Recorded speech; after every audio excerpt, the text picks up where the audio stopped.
Hey guys, it's Amy here and today I bring you my September wrap-up. This month has been a really good reading month. All of the books that I've read have been over 3 stars. So the only book that I gave 3 stars to was The Comet Seekers by Helen Sedgewick. This book was slightly different to anything that I really usually read. It follows 2 separate groups of people. One, a kind of family living in France, and the other, a woman and kind of her cousin living in Ireland. And their stories kind of come together through the fact that they all watch these comets and they wait kind of yearly for all the different comets that they can see in the sky, and this family are looking at the comets and this girl and her cousin are looking at the comets, and it's just their lives and the relationships that are formed and different things that happen throughout that. It's a very slow book, nothing kind of major happens, it's not like action packed, so if you're looking for a story like that I don't think this would be one for you. The relationships in this book are really beautifully written. The family in France, the main woman that we kind of follow there, she is able to see her dead relatives, so there's like a magical realism element to the book, so every time the comets come over where she lives in France, she is then able to see all of her dead relatives kind of, and they're able to interact with her as well. So that's a really beautiful part of the story. But yes, if you like slow-paced novels and stories that kind of chronicle a family's life and how they kind of grow up and things like that, then this is probably one that you would enjoy.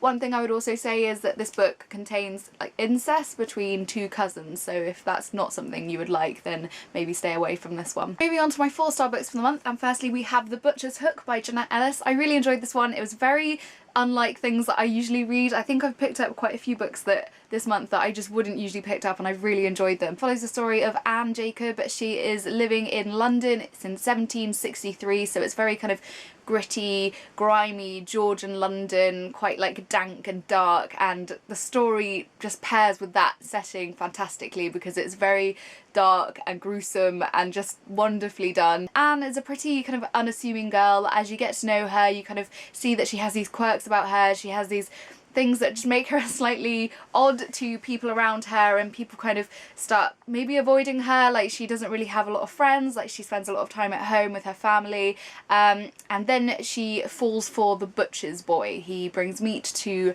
their house and she falls for him, and it's kind of how that story develops and what kind of comes from that infatuation with this boy and what it leads to, the kind of dark things that she ends up doing. I don't really want to say more than that because this book was just like the tension in this book, sometimes you could literally cut it with a knife. It was just really, really well done. Yes, if you're looking for a really gritty, grimy, gruesome read, then I would really recommend this one. Next for my 4-star reads we have A Little Princess by Hodgson Burnett. This one I absolutely adored. I read this one as a buddy read with my friend Tasha. I will leave her blog and Twitter link down below because she's really great and I've really enjoyed doing some buddy reads with her recently. It follows the story of a girl named Sarah who was moved by her father to a boarding school in London for girls whilst he goes back to India to finish his business.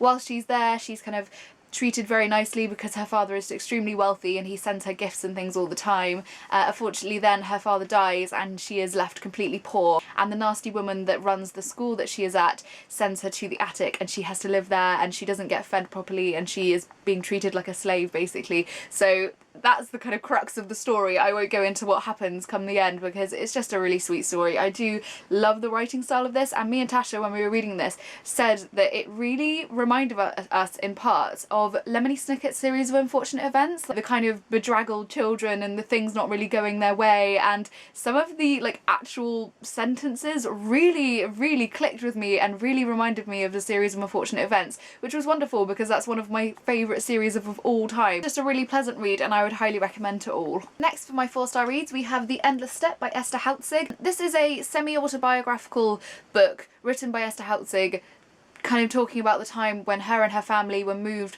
from Vilna in Poland on cattle carts to Siberia in Russia and basically treated like slaves there. What I liked about this one in comparison to other World War II books that I've read so far this year, because I've been reading a number, was the kind of subtleness and the quietness of it basically. Like, Esther and her family were kind of kept in awful circumstances, but eventually they were actually kind of freed and allowed to go and live in a neighbouring town to where they were being kept originally. And they were given jobs and they were allowed to be paid and they were allowed to buy things, and although the circumstances and the actual like place they were living was not what they were like used to living in Poland, because they were quite like wealthy and well off in Poland, but where they were living now, like, it wasn't too bad and they actually got used to it, and it was just quite nice to see that. Like, it was a very different side to many of the World War kind of perspectives that I've read so far. Obviously they're eventually allowed to leave this place and they're allowed to return home, but they are never going to be the same people and their home is never going to be the same place. So it's just really nice to see that kind of change in people and how their story changed throughout, and the kind of just the strength that they have. Like, every time I read a World War II or World War based book, it just surprises me and shocks me and just gives me such like faith in humanity that people, even in really horrendous like situations, can have that hope and that strength and that will to carry on. It's just wonderful. So I would recommend this one if you want to go and read something based in World War II. And my final 4-star book for the month is Slade House by David Mitchell. This one I really enjoyed. It was my first David Mitchell book and it was weird and not what I expected at all, but I really loved it. I don't even know if I can really explain what happens in this book because it is quite a bizarre one. It basically follows this place called Slade House, and every few years this house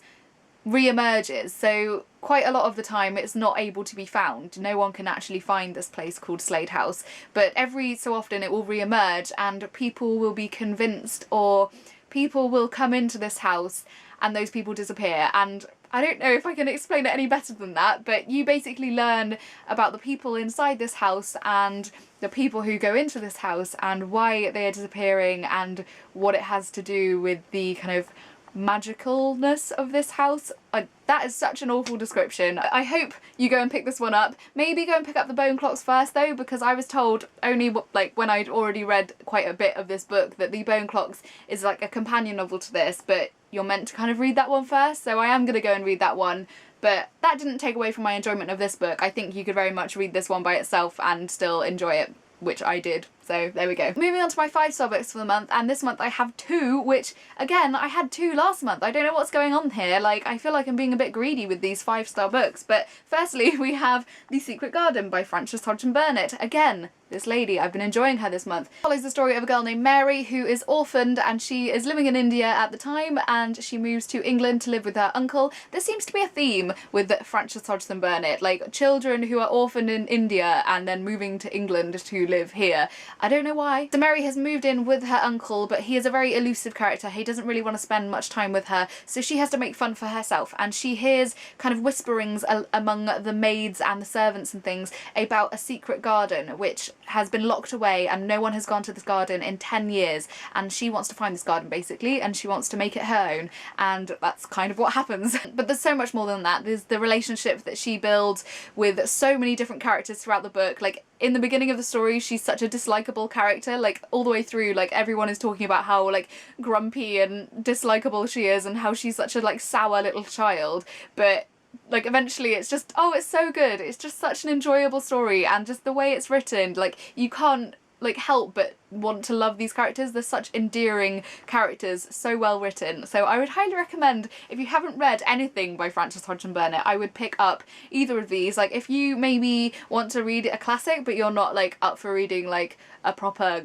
like hardcore big classic, these ones are fantastic because they're just children's classics, so they're really easy to read. So I would highly recommend. And finally, my final 5-star book for the month, and probably my favourite book of the month, it was a non-fiction read, and it is Eating Animals by Jonathan Safran Foer. This one, I don't even know where to begin. It was just amazing. So basically 6 months ago I decided to become a vegetarian, and I have done that solidly for 6 months. I have not had any problems with it and I absolutely love it. Actually, I have been encouraging a lot of my friends. My boyfriend has actually begun eating vegetarian a lot of the time as well. So I just like, it has honestly just changed my life around, and I like, if you would put this to me like a year ago, I would have been like, no, why would I be a vegetarian? Like, I don't know what's happened this year, but something's clicked, and I have now not wanted anything more than to lead a vegetarian life, and I've been loving it. So this book basically is Jonathan Safran Foer discussing a time when he So he was a vegetarian for most of his life, kind of on off, not really like sticking to it very well, but he then had a child and he wanted to know that what he was putting in his child's body and what, like, you know, the meat, that where it was coming from was like a good source, and this led him to become a vegetarian through what he kind of discovered. I was kind of exactly the same. Like, I've gone my whole life eating meat and I've just not had any interest in knowing where that meat has come from and how it has got to my plate and the actual like suffering and what has happened for it to get to my plate. Like, I don't know how, I feel like the veil's been lifted basically. I don't know how I've gone my whole life and been happy with kind of this, like, the suffering and stuff. That's what bothers me the most, like how we can mass produce meat on the scale that we do and the effect that it has on our planet, and just be okay with that happening. Like, what I love about this book is that it's not like preachy and it's not like a big rant about how horrendous things are. Like, obviously it's discussing how horrendous factory farming is and the slaughter process and how horrendous like all these things are. What I loved is that Jonathan Safran Foer actually goes and speaks to people who work in slaughterhouses. He goes and speaks to people who run their own kind of more ethical slaughterhouses and more ethical like farms and things. Like, he's not just like picking out all the bad parts and putting them in a book to try and convince you to become a vegetarian. Like, he is very much going on that journey with you and wanting to discover all of the kind of good points and the bad points. I guess you can tell that I have a lot to say about this book. Like, maybe I will make a whole kind of separate video just like discussing over the things that I've discovered in the last kind of 6 months of being a vegetarian and things that I want to know and things. So I don't know, let me know if you'd be interested in seeing something like that, because like, I've got so many thoughts right now, I just don't think I'm getting them out very clearly. So yes, those are all the books that I read in September. Please let me know what you've been reading. I'd love to discuss with you in the comments down below. As always, I will leave links to Facebook, Tumblr, Twitter, everything I've mentioned today down below. I hope you're all having a fantastic day and I will see you soon. Bye! Frankenstein by Mary Shelley, and finally The Strange Case of Dr. Jekyll and Mr. Hyde. All of these tie in quite nicely with each other. They're quite gothic and